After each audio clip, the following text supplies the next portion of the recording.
أهلًا بكم حبايبي في قناتي، قناة سهل ولذيذ مع وفاء. النهارده بقى باعمل معاكم وصفة تحفة هتعجبكم جدًا، نوع كده من الوصفات جميل جدًا، وطواجن كده وحاجة كده عسل.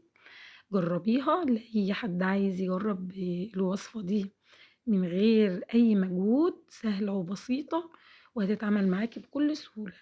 وصفة كاملة، المكونات بتاعتها جميلة، وصفة في بعضها كده، غدوة كاملة متكاملة مع رز حبّاية وحبّاية تحفة. شايفين يا حبايبي الرز مفلفل وجميل، وهاقول لِك برضه التركاية بتاعة الرز يطلع معاكِ حلو إزاي. شايفين يا حبايبي البطاطس مستوية والسجق جامد جدًا، حاجة كده عظمة، زي المشوي كده، زي المشويات في الفرن كده، جميلة جربوها. وما تنسوش تصلّوا على سيدنا محمد عليه أفضل الصلاة والسلام. نسمّي الله كده ونقول معانا معايا حوالي نُص كيلو من السجق اللي هو العادي بتاعنا بتاع الجزار، ومعايا حبّتين من البطاطس، بصلتين متقطّعين جوليان، توم باودر، بابريكا، فلفل أسود، كزبرة ناشفة، ملح. حابة إن أنتِ تستبدلي طبعًا الملح، ممكن أشوف الأول هتحتاج ملح معايا قد إيه، لإن ممكن في سجق بيبقى فيه ملح كتير، أو هو ممكن نستغنى عن خطوة الملح.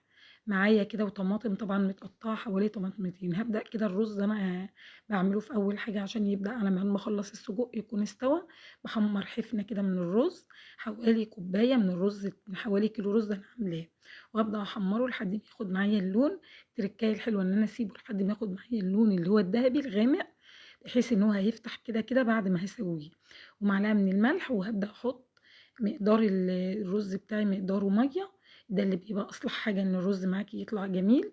وهابدأ البطاطس بتاعتي حبتين البطاطس أقطّعهم بالشكل ده، اللي هي طولية بالشكل ده زي بتاعتنا زمان وأهالينا ما كانوا بيعملوها اللي هي صوابع.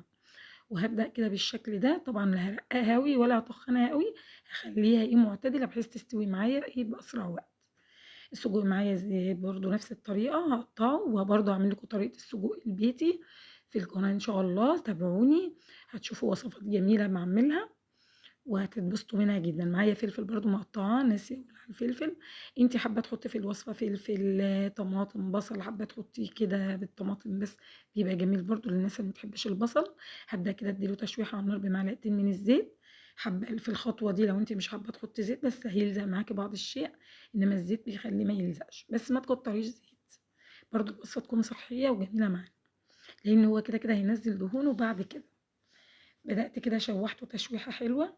هو طبعًا السجق اللي أنا جايباه ده مش دهونه مش عالية، دهون بسيطة جدًا، جميل جدًا، ينفع في الريجيم لو أنتِ حابة تاكليه كوصفة للريجيم. بدأت كده شوّحت البصل معاه بالشكل ده.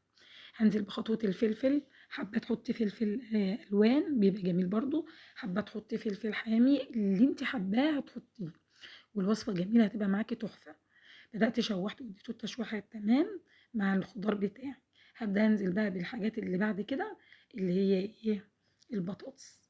مش هاحط الطماطم إلا آخر مرحلة، لإن أنا هاحطها وهاحطه في الطاجن على طول، هياخد تسوية معايا بسيطة في الفرن.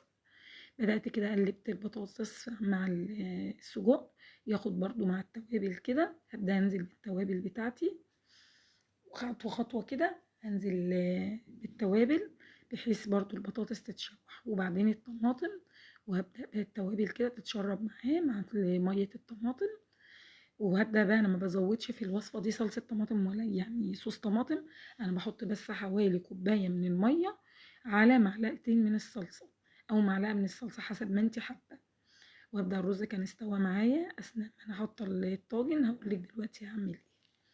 بدأت الرز حبّاية وحبّاية طالع مفلفل معاكِ، لمّا بتحطّي نفس المقدار، دي التركاية بتاعته بيطلع مضبوط جدًا حتى لأي أنواع رز. هتسيبيه بس يقعد شوية على نار هادية لحد ما يستوي معاكِ. بدأت كده في الطاجن، نزلت بكل مكوناتي مع كوباية من المَيّة ومعلقتين من الصلصة، وهابدأ أدخّله الفرن على درجة حرارة متوسطة، يعني حوالي 200، وهابدأ أسيبه حوالي تِلت ساعة يطلع معايا بالمنظر الجميل ده. حسب فرنِك برضه، ممكن لو نار متوسطة وممكن ياخد معاكِ ربع ساعة، مش هيزوّد عن كده وهيدّيكِ اللون الجميل ده. شايفين طالع جميل إزاي؟ طاجن ولا كلمة ولا تقولي طواجن بقى المطاعم ولا الكلام ده، حاجة كده عظمة. جرّبيه بصراحة جميل جدًا. لو عجبِك الفيديو ما تنسينيش بقى في الاشتراك في القناة وتفعلي زر الجرس على علامة الكل، ولايك وشير لكل أصحابِك وكل أحبابِك اللي هيحبّوا يعملوا الوصفة ويجرّبوها. ويقولوا لنا إيه رأيهم وإيه جمالها وإيه اللي هو مختلف فيها عن أي وصفة أنا عملتها بالسجق. أنا طبعًا كنت باعمل السجق بطرق تانية، بس الطريقة ديّة غدوة كاملة متكاملة مع البطاطس، كأنِّك عاملة فراخ بالضبط أو لحمة، ونوع جميل وصنف حلو مختلف، وحاجة جميلة مع رز حبّاية وحبّاية ليه طعم مميز جدًا، جدًا. جرّبيه مش محتاج أي حاجة تقدّميه معاه تانية، يعني شوية مخلِّل كده أو شوية ليمون مخلّلين هيبقى تحفة معاكِ. جرّبوها البطاطس استوت والسجق مستوي وجميل تحفة. أنا بصراحة يعني من أحسن الأكلات اللي جرّبتها وحسّيت بطعمها جميل. لو جرّبتيها هتحبّي تعمليها، وهاعمل لِك برضه وصفات شبيهة بالوصفات دي هتعجبِك برضه، وحاجات جديدة ومتغيّرة بالنسبة لنا، هتغيّري في طعم أكلِك وهتغيّري في وأولادِك هيحبوها، جميلة جدًا. البطاطس طبعًا كُلّه ما بيختلفش عليها، مع السجق كمان هتبقى حاجة عظمة.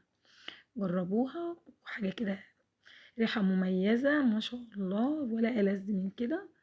أشوفكم على خير حبايبي في فيديوهات جاية، وأستودعكم الله الذي لا تضيع ودائعه. أشوفكم على خير حبايبي، مع ألف سلامة.